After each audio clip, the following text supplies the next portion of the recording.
Okay guys, today we're going to go over the mini Educator, and this is the e-collar that 90% of dogs that come through a board and train here are going to go home with. So let's go ahead and open it up. What we've got in here is your remote, your collar, your charger with a splitter cable so you can charge the remote and the collar at the same time. We've also got a lanyard that you can clip onto your collar. And we've got a bunch of stuff in here.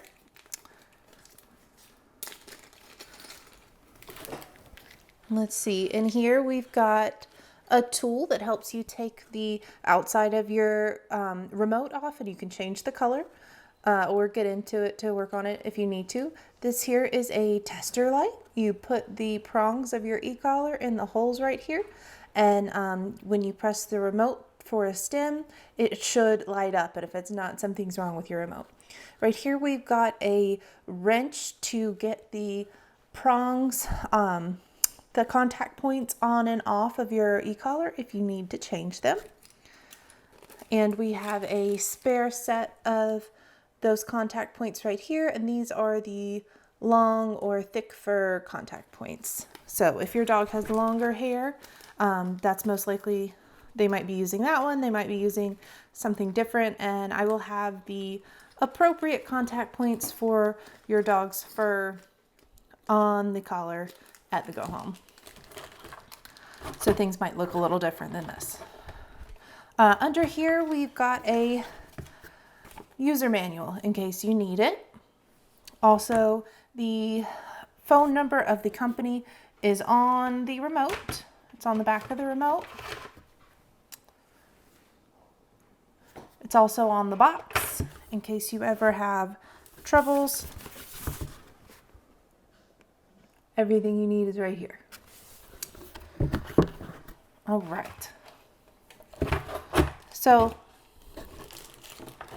let's start with the remote. Okay, so here's your remote. Here is your on-off button, this big black button right here.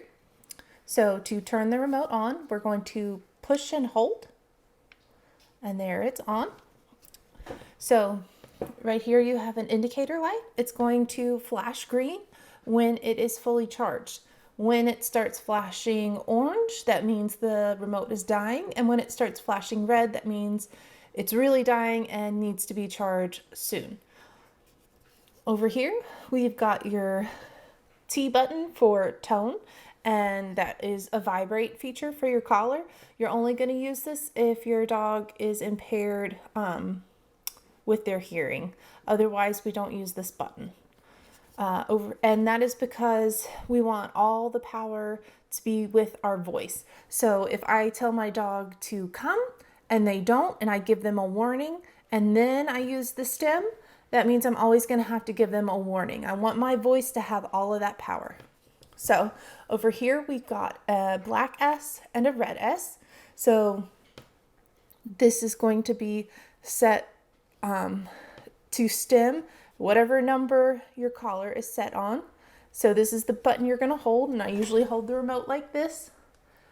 And then I can turn and adjust the dial here. So this is the main button you're going to worry about, and then this is your dial to change the number. So it goes from 0 all the way to 100, and it will say hi. So currently, because I just took this remote out of the box, it's in M and C mode, and that means this button is momentary and this button is constant, and this isn't the mode that I use the collars in. So if you ever see this on your remote, what you're going to do is flip it over and find this M and C button, and you will push and hold. And now it's just in M mode. So I'm going to push and hold again. Now it's in constant mode. So that means that the black button is constant and the red button is constant but higher. So let's see if we have the black button here at 10. So when I push this, your indicator light will turn red that it's stemming the collar. Now this will be boosted So this is at 15. So your red button is at 15. So the only button I really want to worry about is 5. It's rare, is black. It's rare that you want to boost a certain number above whatever number you have this on. And this is really the only button I deal with.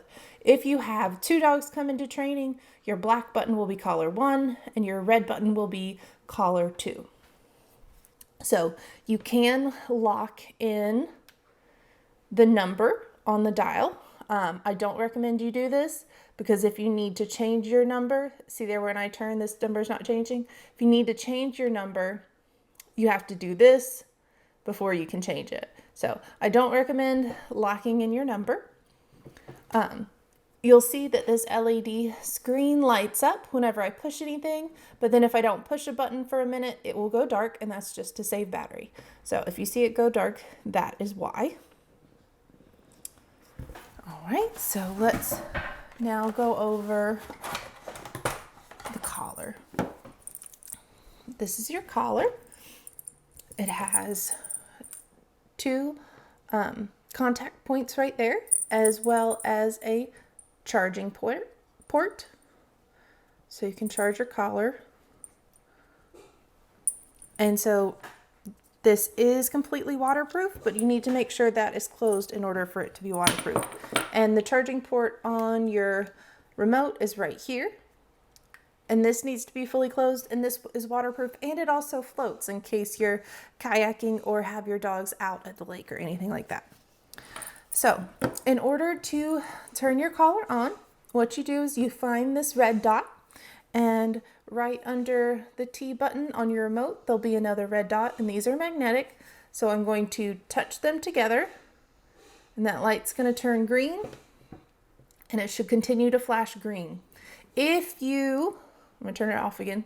So if you go like this really quick and it turns green, okay. If you do it really, really quick, sometimes it won't actually turn on. So a lot of times I'll press the tone for vibrate just to make sure it's on, everything's charged, everything's connected and working. So this light, just like this light, will continue to flash green. When it starts flashing orange, that means it's dying. If it starts flashing red, it really needs to be charged ASAP. Another cool feature is this button that's the power button is also a light button. So if I tap it really quick, the color is going to flash. If I tap it again, it will stay on and bright. And then to turn it off, I tap it one more time. So if you're walking your dog out at night, this is a super cool feature. If they're in the backyard and it's dark, you can turn this light on and then recall them, and you can tell whether they're coming to you or not. So that's an awesome feature. Okay guys, so you might also go home with some different contact points. These right here are thick fur contact points. You see how they have a really tiny little point at the end there? It can help get through the fur. They're also hypoallergenic. So if your dog ends up with any allergies, they're most likely going to go home with some contact points that look like this. Here is a set of winged contact points, and these are for really long-haired dogs like Huskies and German Shepherds. They can really help to get in that fur and get good contact with your dog. If your dog has really sensitive skin and really short hair, like some white pitties, it's common for them to get a comfort pad because it will evenly distribute that pressure and help keep pressure sores from forming when their collar is on. Okay guys, that's the basic overview of the e-collar. Absolutely let me know if you have any questions. Your dog may also go home with a micro e-collar. So this is just going to be purple and it looks a little different. The light feature, your turn on button is right there. And the light features looks a little different on these, and that's just to save space in the collar. These are generally geared towards smaller dogs, but I also use them just for more sensitive dogs in general, but everything else translates pretty well. The other thing your dog might go home with is a stronger e-collar if they need, and that is the Boss collar. The main difference with the Boss collar, it looks a lot like the regular mini Educator. The box is bigger. The light feature is mostly the same. The big difference with this guy is it's not a magnetic turn on. In order to turn on the Boss collar, there's this button here on the actual collar, and you push and hold just like the remote, and then it should continue to flash green. All the other functions are very similar. I typically charge e-collars overnight, every other night. And if you turn them off the other night, they typically hold their charge really well. Thanks, guys.